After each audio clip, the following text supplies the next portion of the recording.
What's up guys, David Falla here, welcome to another tutorial.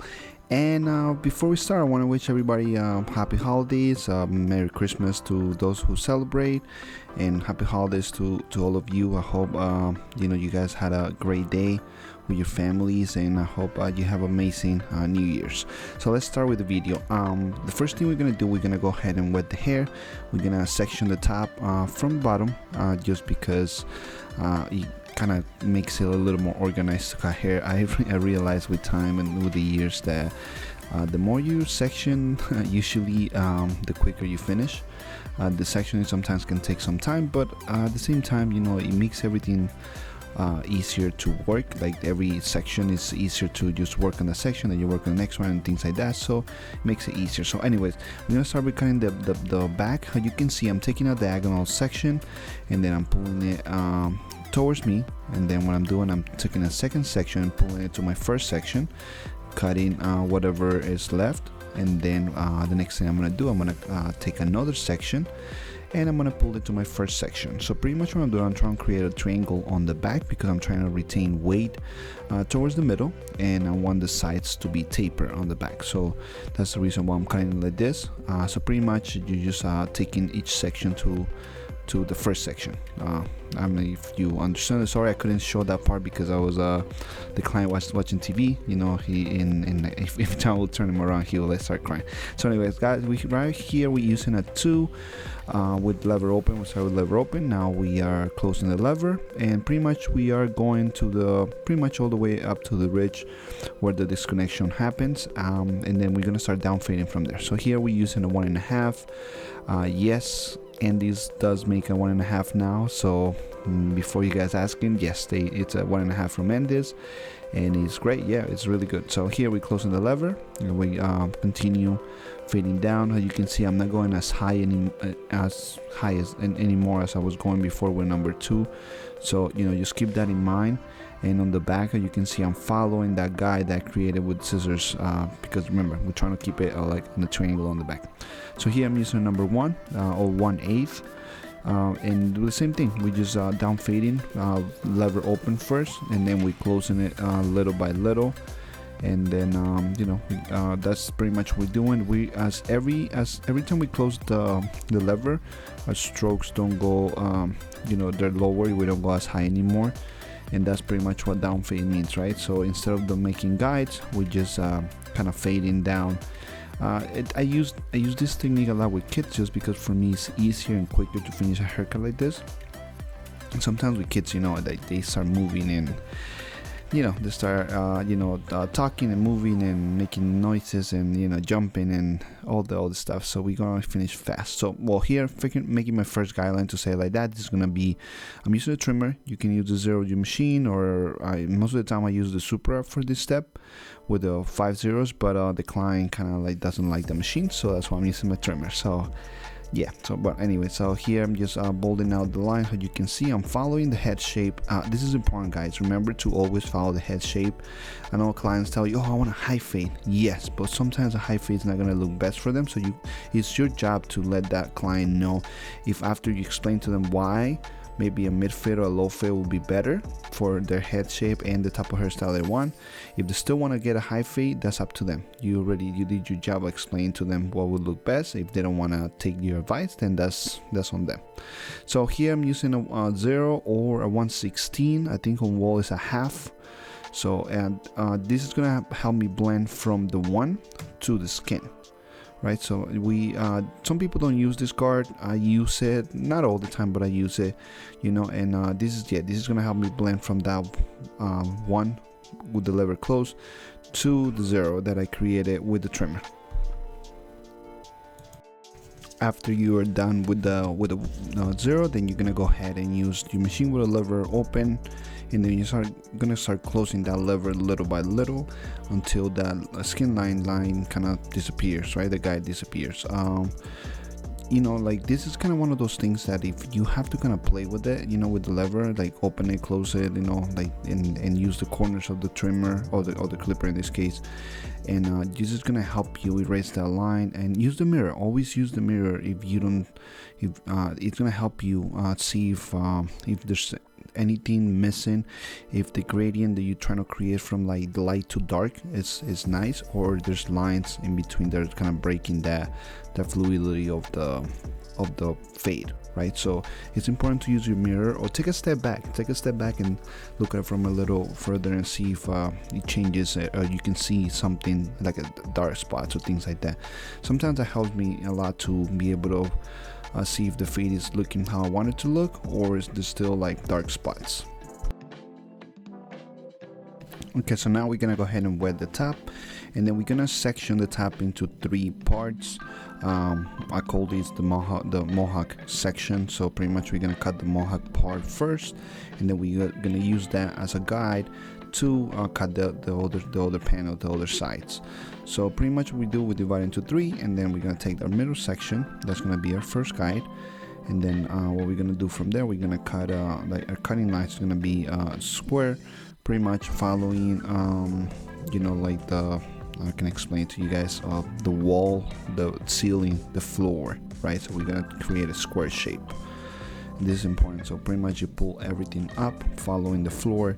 This is gonna give us a square shape, because remember the head is a round shape, so we're trying to create a square shape on top. So pretty much use the floor as a guide to how to pull the hair. So anyways, now when finish that section, we're gonna take another vertical section. We're gonna bring that section towards our first, and then we're gonna cut. Make sure you follow your guide. Make sure you can see your guide. If you don't see your guide, that means that you took too much, like too big of a section. Then you have to take a smaller section.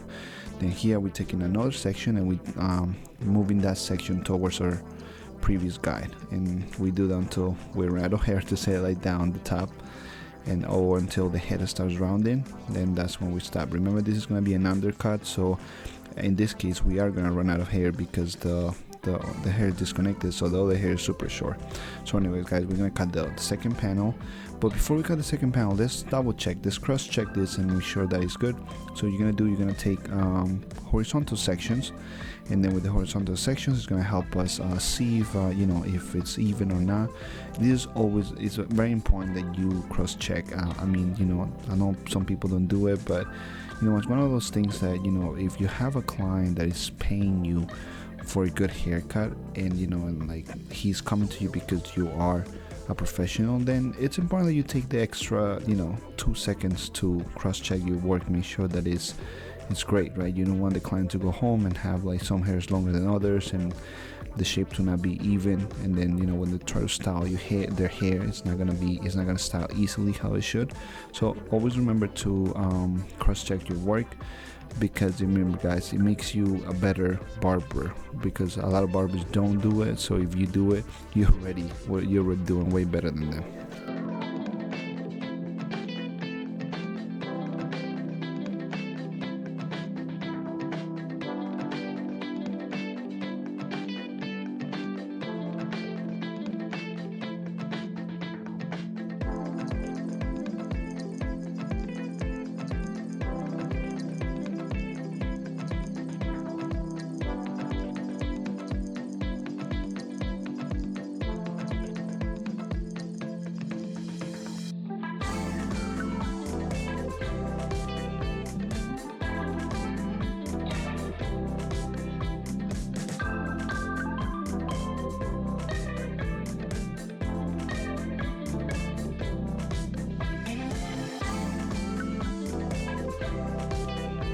Once we're done with cutting the top, what we're going to texture the top. But before that, I like drying the hair. I like the hair to be fully dried before I texture the hair. The only exception will be if I'm going to use like a razor to texture the hair, but in this case I'm using my shears. So yeah, make sure the hair is fully dried. Also, it lets me see like if there's anything I need to change, or if the shape is right. Also let me see how the haircut is looking, because it's going to be pretty almost styled, to say it like that. So I always like to dry the hair. So pretty much what I do is I go by just touching the hair and see what needs to be done to it, right? So in this case, we create a lot of texture on the top just because it's the type of hairstyle that we're doing. It's gonna have a lot of like peaks and valleys, and it's gonna have a lot of movement, a lot of a lot of like different separation in the hair, so we want to create that, right? So the technique that I chose for this to try to like hairstyle is going to be a deep point cutting technique, right? There's many techniques to texture hair, and each technique will give you a kind of like different result, to say like that. So you gotta know which technique to use for certain haircuts or certain hair types. So in this case, the client, he has thick hair. So what I'm doing, I'm touching the hair, I'm trying to see where it's really thick, and then I'm kind of texturing that part a little bit more than other parts that are not as thick.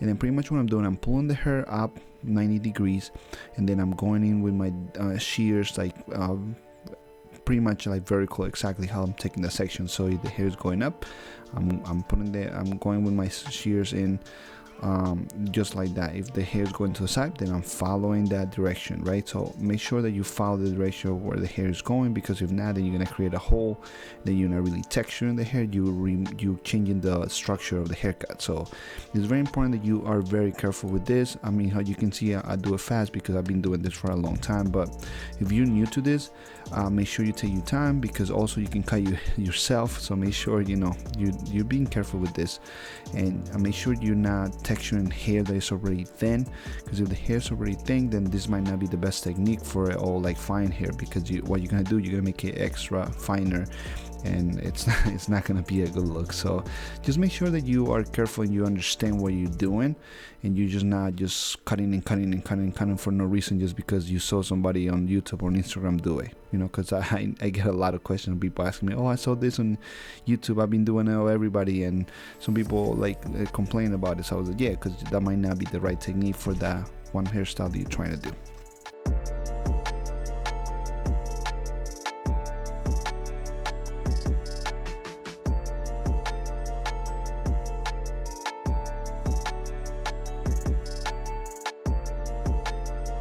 Now that we fully dried the hair, how you can see, it's already kind of taking texture without any product or anything. And so now we're gonna add a little bit of a matte finish product.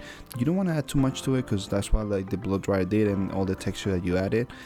So you just want a little bit of it. So what I'm gonna do now, I'm gonna use my texturizing shears, or blending shears, but in this case it's texturizing shears. I'm using them to kind of blend a little bit the sides, and kind of lining up the sides a little bit. Yeah, usually use this type of shears for this technique only. I don't use it for the top. I barely ever use it for the top. I just use it to kind of line up a little bit the dark spots in my fades. So this is pretty much how it looks. I think it looks great. It has so much movement, so much texture, and it's going to be super easy for the client to style in the mornings. Obviously the client's mom to do it. So anyway guys, that was the video. I hope it was very useful. Many of you have been asking me how to texture hair, so here is one technique of many that I'm going to teach you guys. So I hope you enjoyed the video. Don't forget to subscribe and like it, and leave me a comment below. Take care.